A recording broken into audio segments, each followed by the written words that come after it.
Hey, it's Mike here. If you were ever to see my car, you would know I am not exactly Mr. Punctual about things like maintenance. I will forget about an oil change until that blinking light reminds me.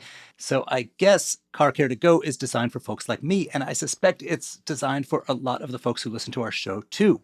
You make an appointment, they show up, pick up your ride, and bring it back a few hours later with the oil changed, the wipers replaced, and the seats tidied. They are accessible all over DC. Instead of sitting in a waiting room drinking bad coffee, why not sit at home and drink your own coffee while they do the work? Get your first synthetic oil change for just $20.23. Get it? That's 2023 with the code FIRST20. No catch. Any make or model. Sign up at carcaretogo.com. Today on CityCast DC, there is an ugly fight going on about terrible conditions, tenant protests, and questionable evictions at an apartment building in DC's Brookland neighborhood. And it raises questions about just what your rights are as a tenant in Washington. Morgan Baskin from DCist has been covering it and is here to tell us what's going on.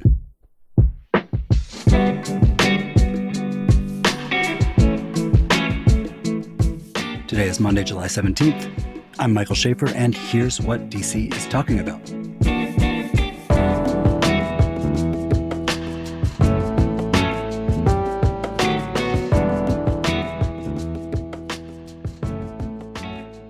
You have published this infuriating story about residents in a lower income building who are living in horrendous conditions and then get kicked out after trying to force the landlord to make repairs of those conditions. Am I right in understanding that that's what happened? Just another day in the life. Yeah, it's an 18-unit apartment building, like right on the border of Brookland in Langdon, DC, Northeast DC.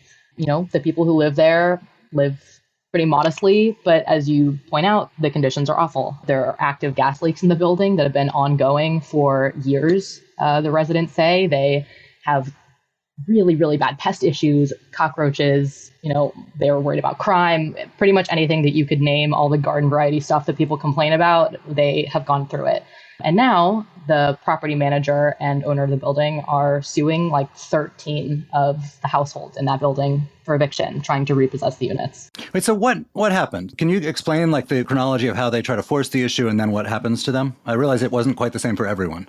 Sure. Yeah. I mean, in a lot of these cases, it's like a chicken and an egg situation. So as the conditions issues get worse over time, the tenants might complain more to their property manager. But in most cases, things seem to reach a head last fall. I'll backtrack by saying that most of the people in this building have lived there for several years, like between 4 and 10 or 11 years for most of them. But last fall, around October, November, things got really, really bad. There was a major gas leak in the building, and a lot of people had to evacuate for about a week. And after they moved back in, they were complaining a lot. They said, what's up? We had to get help from the Red Cross because the owner of the building didn't offer to put them up anywhere. They had to pay out of pocket for a lot of this stuff.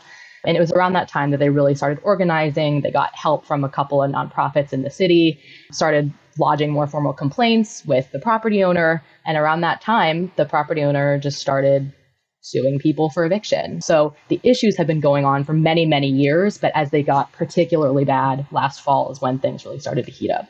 Wait a minute. What did the suits allege? Because I assume the complaint was not like this tenant is a pain in the ass. The complaint was probably something else that can get you evicted. What were they claiming that these tenants had done that merited eviction? That's right. So in pretty much all of the cases, the property owner was alleging non-payment of rent. Obviously, every case is different, but for the majority of the tenants that I spoke with at the building, they say that they were intentionally withholding rent because of the poor conditions at the building. So at the beginning of the pandemic, DC instituted an eviction moratorium. They basically said, you can't file an eviction, you can't kick anybody out of their housing during this public health emergency. They did it as a way to try to keep tenants in place and safe while COVID was raging on outside. That also meant that tenants felt more liberated to vocalize their complaints and stand up for their rights. They knew that their landlords and their property manager couldn't be vindictive or like act in retribution if they were to withhold their rent and like allege poor conditions and try to make things better for themselves. So a lot of these tenants did that. Back in March, April 2020, they said, you know what? Until you fix all these problems, until the pests are gone, until we fix the pipes that are leaking gas, we're not going to give you rent. In DC, because, it is a city where the government recognizes people's right to go on rent strike. That's what a lot of tenants in buildings across DC have done.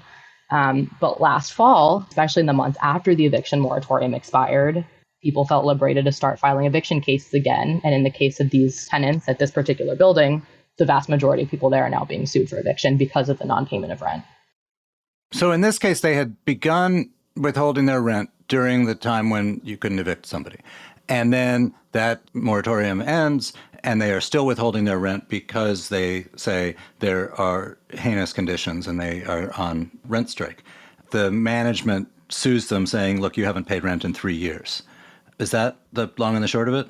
That's the long and the short of it, yeah. And in some of these cases, the tenants aren't disputing the amount at all. One of the women that I talked to, she's like, yeah, I owe probably between $20,000 and $30,000 in unpaid rent.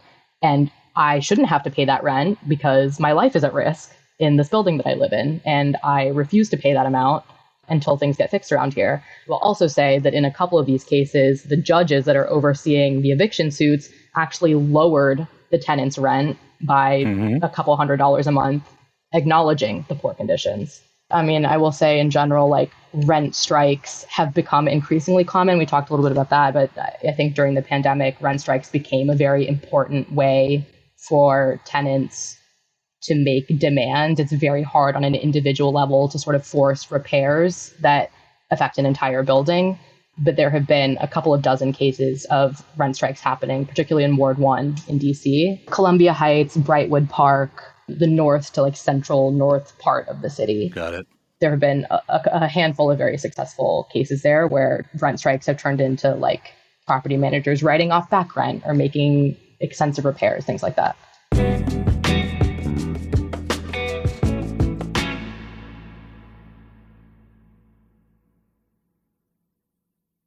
Okay, so you said that there were 13 suits filed. How many people have actually been evicted? And then what about the others? So far, one family was evicted. A couple of the other cases ended with the tenants proactively moving out. So just sort of writing things off. And then the rest of them, the vast majority of them are ongoing. And so in these cases where you say the judge has lowered the rent, are those cases still ongoing, but with a lower rent backdrop? They are, yes. And two of the women that I spoke with for the story, they're actually seeking a jury trial. They want to be able to point to a jury and say, these are the conditions that I'm facing.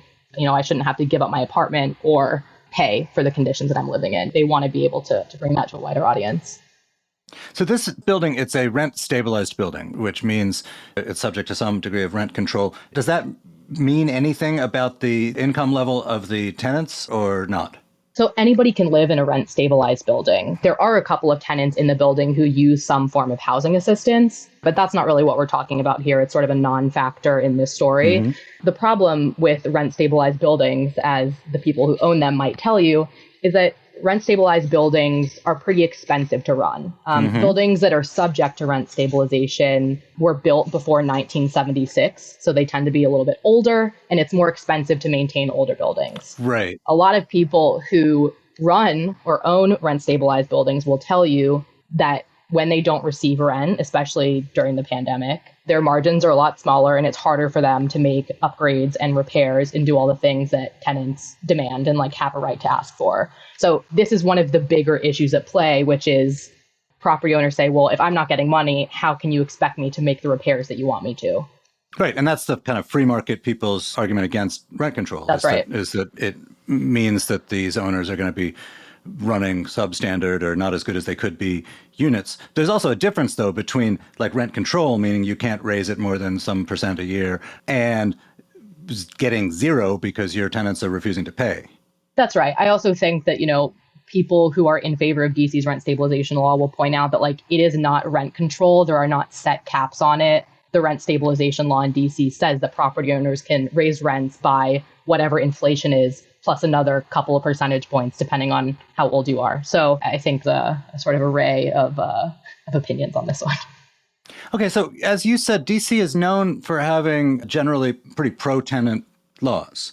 They obviously can only go so far because for a lot of businesses that run buildings or for individuals who might have some units, at a certain point you do need the person you're renting to pay rent or leave.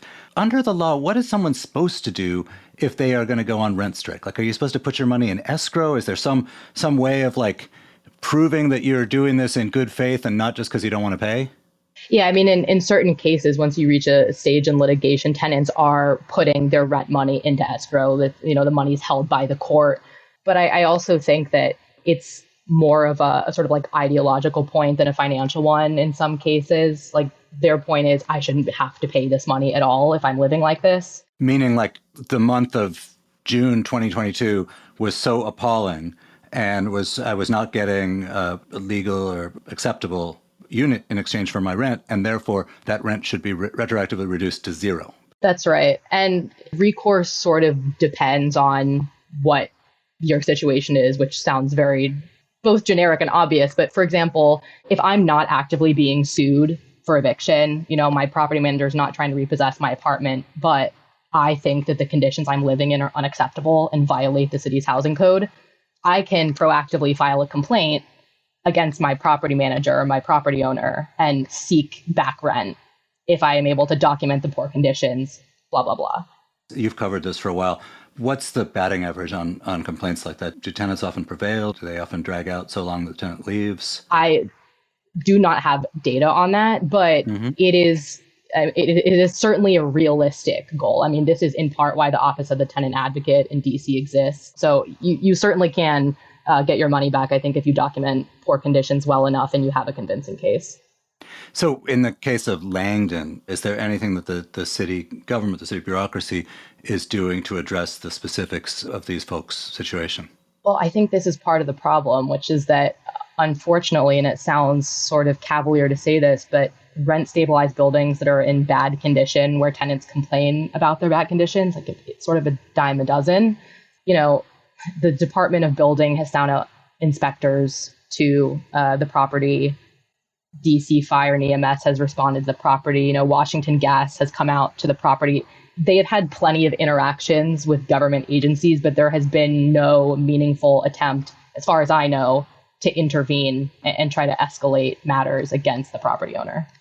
You mean that, like, I, as a homeowner, could violate the fire code and not have to ever, like, pay consequences for, endangering my neighbors or whatever I would do? There is the way that things are supposed to work, and then there is the way that things ultimately work out. So yes, ostensibly, Mike, if you're violating the fire code and endangering the lives of your neighbors, yes, you should receive some pretty hefty fines and been told, fix this or else.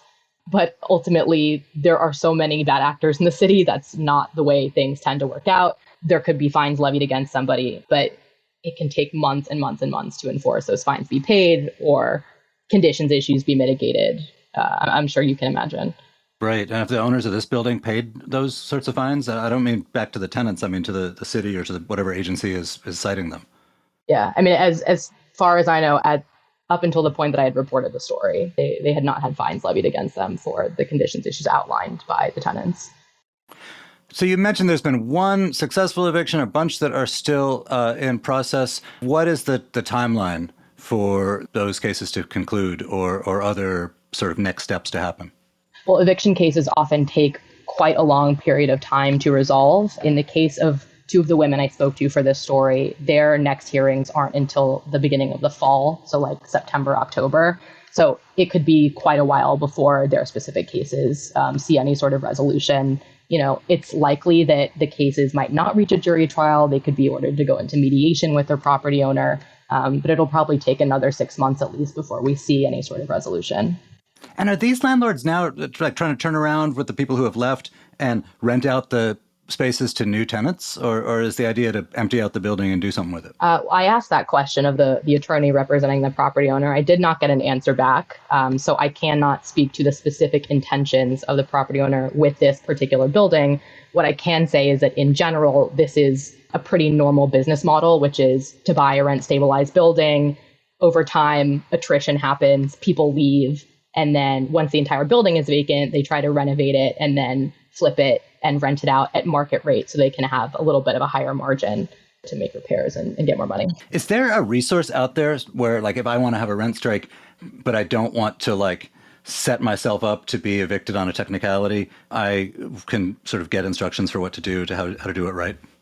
Yeah, there are plenty of organizations that do this kind of work. I would say that if you're trying to understand what your legal rights are, I would turn to the Office of the Tenant Advocate, which is a government organization. They have really, really great folks who work there, lawyers who do pro bono work and help tenants out. There are a couple of privately run organizations that also do a lot of like rent strike work and tenant organizing. I would say Stomp Out Slumlords is the biggest of those. They've organized a couple dozen rent strikes.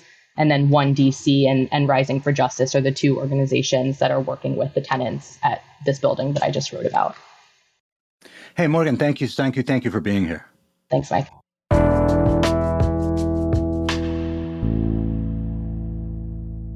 Before you go, here is some quick news. DC's Department of Employment Services found that over 1,200 workers were not paid the tipped or full minimum wage in 2020. The audit was in response to restaurant owners' claims that they were fined for very minor payment discrepancies. It's unclear how many of the 1,200 impacted workers were a result of these sorts of small errors or from more serious wage theft. Meanwhile, after a lengthy debate, the service lane along the Cleveland Park corridor of Connecticut Avenue will remain closed to cars. The space will be used for pop-ups, for outdoor seating for restaurants, and a farmer's market. The car ban has sparked tension between pedestrians who say they want more space and businesses who need customers to be able to park. And finally, the Vienna and Dunn Loring stations are reopening today after weeks of construction work. Now construction is moving on from the Orange Line to the Green Line. From July 22nd to September 4th, 5 Green Line stations between Fort Totten and Greenbelt will shut down to replace rails.